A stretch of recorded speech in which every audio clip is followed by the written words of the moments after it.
13 ದಿನದ ಬಳಿಕ ಧಮ್ಕಿ ನಾಯಕ ರಾಜೀವ್ ಗೌಡಗೆ ಈಗ ಗ್ರಿಲ್ ಆಗ್ತಾ ಇದೆ. ಚಿಕ್ಕಬಳ್ಳಾಪುರ ಪೊಲೀಸ್ ಅತಿಥಿ ಗೃಹದಲ್ಲಿ ವಿಚಾರಣೆ ಮಾಡ್ತಾ ಇದ್ದಾರೆ ಪೊಲೀಸರು. ಆರೋಪಿ ರಾಜೀವ್ ಗೌಡ ಹೇಳಿಕೆಯನ್ನ ದಾಖಲಿಸ್ತಾ ಇದ್ದಾರೆ ಪೊಲೀಸರು.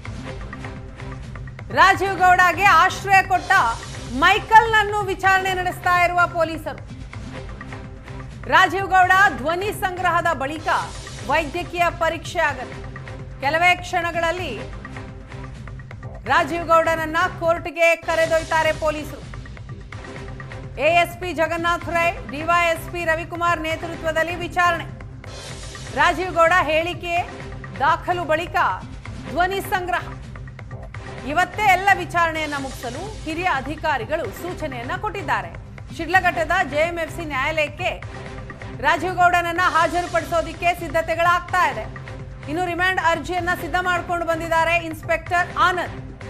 ಪೌರಾಯುಕ್ತೆ ಅಮೃತ ಗೌಡಗೆ ನಿಂದಿಸಿದ್ದಂತಹ ಧಮಕಿ ರಾಜಕಾರಣಿ ರಾಜೀವ್ ಗೌಡಗೆ ಗ್ರಿಲ್ ಆಗ್ತಾ ಇದೆ.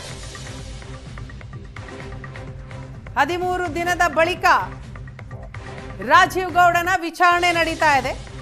ಅಷ್ಟೇ ಅಲ್ಲ, ಈ ಪ್ರಕರಣಕ್ಕೆ ಸಂಬಂಧಪಟ್ಟ ಹಾಗೆ ಮೈಕಲ್ ನನ್ನು ಕೂಡ ವಿಚಾರಣೆ ಮಾಡ್ತಾ ಇದ್ದಾರೆ ಪೊಲೀಸರು. ಈ ಬಗ್ಗೆ ಡೀಟೇಲ್ಸ್ ಕೊಡ್ತಾರೆ ನಮ್ಮ ಪ್ರತಿನಿಧಿ ರವಿಕುಮಾರ್. ಇದೀಗ ನಮ್ಮ ಜೊತೆ ಸಂಪರ್ಕದಲ್ಲಿದ್ದಾರೆ. ರವಿಕುಮಾರ್, ಗಮನಿಸ್ತಾ ಇದ್ದೀವಿ 13 ದಿನದ ಬಳಿಕ ಕೊನೆಗೂ ಕೂಡ ರಾಜೀವ್ ಗೌಡನನ್ನು ಅರೆಸ್ಟ್ ಮಾಡಿದಂತಹ ಪೊಲೀಸರು ಈಗ ವಿಚಾರಣೆ ಮಾಡ್ತಾ ಇದ್ದಾರೆ. ಏನು ಡೀಟೇಲ್ಸ್ ಸಿಗ್ತಾ ಇದೆ ಸದ್ಯಕ್ಕೆ? ಖಂಡಿತ ವೀಣಾ, 13 ದಿನಗಳ ಬಳಿಕ ರಾಜೀವ್ ಗೌಡನನ್ನು ಚಿಕ್ಕಬಳ್ಳಾಪುರ ಪೊಲೀಸರು ಬಂಧಿಸಿರುವಂಥದ್ದು. ಅವರನ್ನೀಗ ಚಿಕ್ಕಬಳ್ಳಾಪುರದ ಗೆಸ್ಟ್ ಹೌಸ್ನಲ್ಲಿ ಇಟ್ಟು ವಿಚಾರಣೆ ನಡೆಸಿರುವಂಥದ್ದು. ನಾವೀಗ ಪೊಲೀಸು ಗೆಸ್ಟ್ ಹೌಸ್ ಬಳಿ ಇರುವಂಥದ್ದು ಚಿಕ್ಕಬಳ್ಳಾಪುರ ಎಎಸ್ಪಿ ಜಗನ್ನಾಥ್ ರೈ, ಡಿವೈಎಸ್ಪಿ ರವಿಕುಮಾರ್ ಹಾಗೂ ತನಿಖಾಧಿಕಾರಿ ಆನಂದ್ ರವರು ರಾಜೀವ್ ಗೌಡ ಹಾಗೂ ಆತನಿಗೆ ಆಶ್ರಯ ನೀಡಿದಂಥ ಮಂಗಳೂರು ಉದ್ಯಮಿ ಮೈಕಲ್ ಅವರನ್ನು ತೀವ್ರ ವಿಚಾರಣೆಗೆ ಒಳಪಡಿಸಿದ್ದಾರೆ. ಸಾಕಷ್ಟು ಕಳೆದ 1 ಗಂಟೆಯಿಂದ ಅವರನ್ನು ತೀವ್ರ ವಿಚಾರಣೆಗೆ ಒಳಪಡಿಸಿರುವಂಥದ್ದು. ಅಂದರೆ ಅಮೃತ ಗೌಡಗೆ ಮೊಬೈಲ್ನಲ್ಲಿ ಧಮಕಿ ಹಾಕಿದ್ರು. ಸೊ ಈ ವಿಚಾರಕ್ಕೆ ಸಂಬಂಧಪಟ್ಟಂತೆ ಸ್ಟೇಟ್ಮೆಂಟ್ಗಳನ್ನು ಕೂಡ ತೆಗೆದುಕೊಳ್ತಾ ಇರುವಂಥದ್ದು.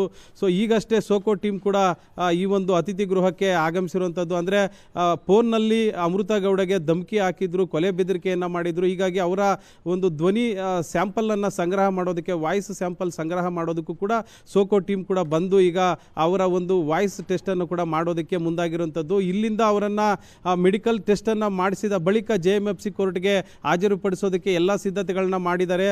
ಸೊ ಹೀಗಾಗಿ ಚಿಕ್ಕಬಳ್ಳಾಪುರ ಪೊಲೀಸ್ ಅತಿಥಿ ಗೃಹದ ಬಳಿ ಕೂಡ ಸಾಕಷ್ಟು ಬಿಗಿ ಪೊಲೀಸ್ ಬಂದೋಬಸ್ತನ್ನು ಕೂಡ ಹಮ್ಮಿಕೊಂಡಿರುವಂಥದ್ದು.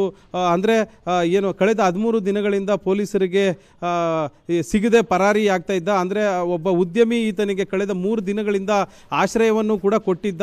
ಸೊ ಹೀಗಾಗಿ ಆ ಒಂದು ಮೈಕಲ್ನನ್ನು ಕೂಡ ಈಗ ವಿಚಾರಣೆಗೆ ಒಳಪಡಿಸಿದ್ದು. 3 ದಿನಗಳ ಕಾಲ ಮಂಗಳೂರಿಂದ ಕೇರಳ, ಗೋವಾ, ಈಗ ಈ ಒಂದು ರೂಟ್ ಮ್ಯಾಪ್ನಲ್ಲಿ ಆತನನ್ನು ಕರೆದುಕೊಂಡು ಓಡಾಡ್ತಿದ್ದ ಸ್ವಂತ ಕಾರ್ನಲ್ಲಿ.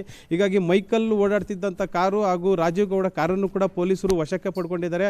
ಇಬ್ಬರನ್ನು ಕೂಡ ತೀವ್ರ ವಿಚಾರಣೆಗೆ ಒಳಪಡಿಸಿ ಈಗ ರಿಮಾಂಡ್ ಅಪ್ಲಿಕೇಶನ್ನು ಕೂಡ ಸಿದ್ಧತೆ ಪಡಿಸ್ತಾ ಇರುವಂಥದ್ದು. ಅಂದರೆ ಜೆಎಂಎಫ್ಸಿ ಕೋರ್ಟ್ಗೆ ರಾಜೀವ್ ಗೌಡ ಹಾಗೂ ಮೈಕಲ್ ಇಬ್ಬರನ್ನು ಕೂಡ ನ್ಯಾಯಾಂಗ ಬಂಧನಕ್ಕೆ ಕೊಡಬೇಕು, ಇಲ್ಲ ಪೊಲೀಸ್ ಕಸ್ಟಡಿಗೆ ಕೊಡಬೇಕು ಅನ್ನೋ ಒಂದು ವಿಚಾರದಲ್ಲಿ ಈಗ ರಿಮಾಂಡ್ ಅಪ್ಲಿಕೇಶನ್ನು ಕೂಡ ಸಿದ್ಧಪಡಿಸ್ಕೊಂಡಿದ್ದಾರೆ. ಹೀಗಾಗಿ ಕೆಲವೇ ನಿಮಿಷಗಳಲ್ಲಿ ಈಗ ಇವರನ್ನು ವೈದ್ಯಕೀಯ ಪರೀಕ್ಷೆಗೆ ಕರ್ಕೊಂಡು ಇಲ್ಲಿಂದ ಅತಿಥಿ ಗೃಹದಿಂದ ವೈದ್ಯಕೀಯ ಪರೀಕ್ಷೆ ಮಾಡಿಸಿ ನಂತರ ಶಿಡ್ಲಘಟ್ಟದ ಜೆಎಂಎಫ್ಸಿ ಕೋರ್ಟ್ಗೆ ಇವರನ್ನು ಹಾಜರುಪಡಿಸುವಂಥ ಕೆಲಸಕ್ಕೆ ಈಗ ಪೊಲೀಸರು ಮುಂದಾಗ್ತಾ ಇರುವಂಥದ್ದು. ಈ ನಿಟ್ಟಿನಲ್ಲಿ ಸಾಕಷ್ಟು ವಿಚಾರಣೆಯನ್ನು ಈಗ ಪೊಲೀಸರು ಮಾಡ್ತಾ ಇರುವಂಥದ್ದು. ವೀಣಾ, ಥ್ಯಾಂಕ್ ಯು ರವಿಕುಮಾರ್ ತಮ್ಮ ಡೀಟೇಲ್ಸ್ಗಾಗಿ.